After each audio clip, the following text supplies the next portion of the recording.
Famille Sécu, bonjour. Aujourd'hui, on va parler de la colonne sèche. La colonne sèche fait partie des moyens d'extinction. Je vous ai fait une vidéo sur la colonne humide. Je vous ai fait une vidéo sur le robinet d'incendie armé. Mais aujourd'hui, spécialement, on va parler de la colonne sèche. La colonne sèche, on peut l'avoir en ERP et on peut avoir aussi la colonne sèche en IGH. Mais il y a des conditions. Si en ERP, votre bâtiment fait plus de 18 mètres avec des locaux à risque important dans votre établissement, en ce moment-là, vous avez une colonne sèche. Pour l'IGH, il faut que le bâtiment ait une hauteur de 28 à 50 mètres pour la colonne sèche. Et lorsque c'est plus de 50 mètres, c'est là qu'on a parlé de la colonne humide. Le rôle de la colonne sèche. La colonne sèche, c'est une tuyauterie fixe, utilisable par les secours lorsque nous, en tant qu'agents de sécurité, on appelle feu non maîtrisable où les pompiers doivent intervenir.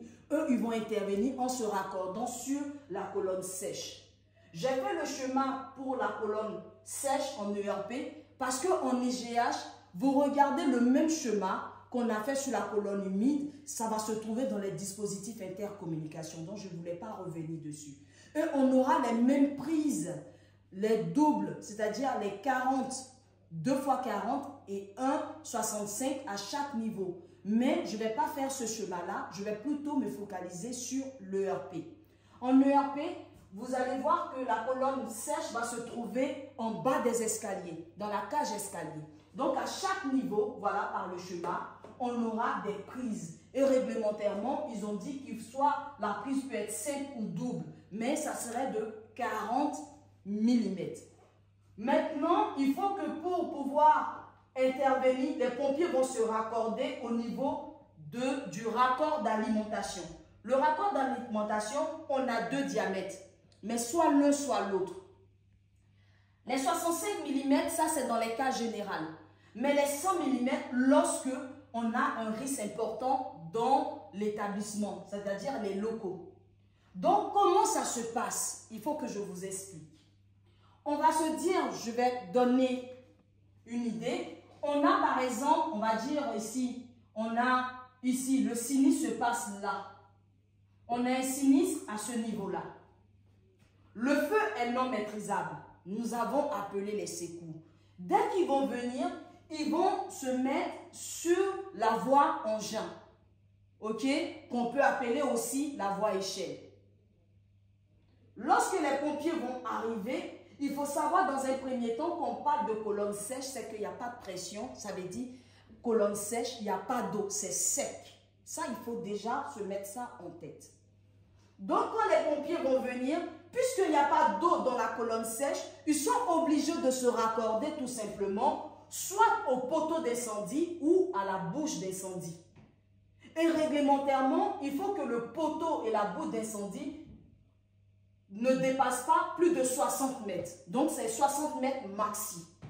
Si jamais notre poteau dépasse 60 mètres maxi, le poteau pour la commune, en ce moment-là, la commission peut imposer un poteau d'incendie au sein de notre établissement. Donc, ça devient un poteau privé. Donc, quand les secours vont venir, ils vont se mettre sur la voie engin, la voie pompier. Ils vont se raccorder, je vous montre ici, ils vont prendre leur raccord, ils vont se raccorder directement au niveau de la bouche. Et il faut savoir que le véhicule comporte une pompe et un suppresseur. Ça peut être du 2 en 1. Donc, ils ont une pompe qui va pomper l'eau du poteau et le suppresseur qui va faire monter la pression pour que ça puisse monter dans la colonne. Donc, ils auront un deuxième raccord qui vont alimenter au niveau des raccords d'alimentation ici. Et l'eau va circuler dans la colonne sèche et pouvoir éteindre notre feu. Voilà comment ça se passe. Lorsqu'ils ont fini d'éteindre le feu, il faut savoir qu'on doit avoir une vanne de vidange. Cette vanne de vidange va nous permettre de pouvoir évacuer le restant d'eau. Ou par exemple, on a une condensation par rapport à la température. Donc, on aura un peu d'eau qui va se former dans la colonne sèche. Lorsque, même s'il n'y a pas de sinistre, donc de temps en temps, l'agent ouvre la vanne de vidange pour faire sortir de l'eau. Mais en même temps, vu la chaleur et la température, il faut savoir qu'on a des prises d'air à l'intérieur. Et ces prises d'air-là, il faut savoir qu'on doit avoir une vanne de prise d'air.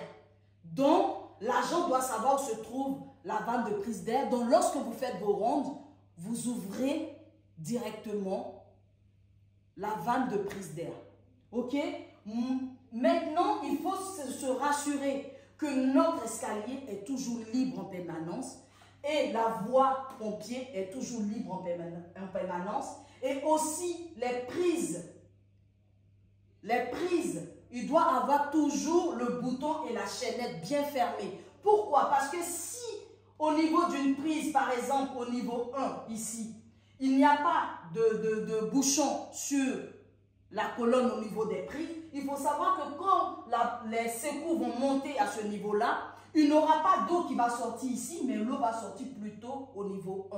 Donc, c'est très important de pouvoir contrôler. Et chaque année, il est important de regarder la date de vérification. Il faut aussi vous rassurer que le pictogramme qui est vers le raccord dehors est lisible, est bien affiché et est libre en permanence. Voilà un peu plus ou moins comment fonctionne une colonne sèche. Donc, je vous dis merci. Likez, donnez-moi de la motivation, partagez.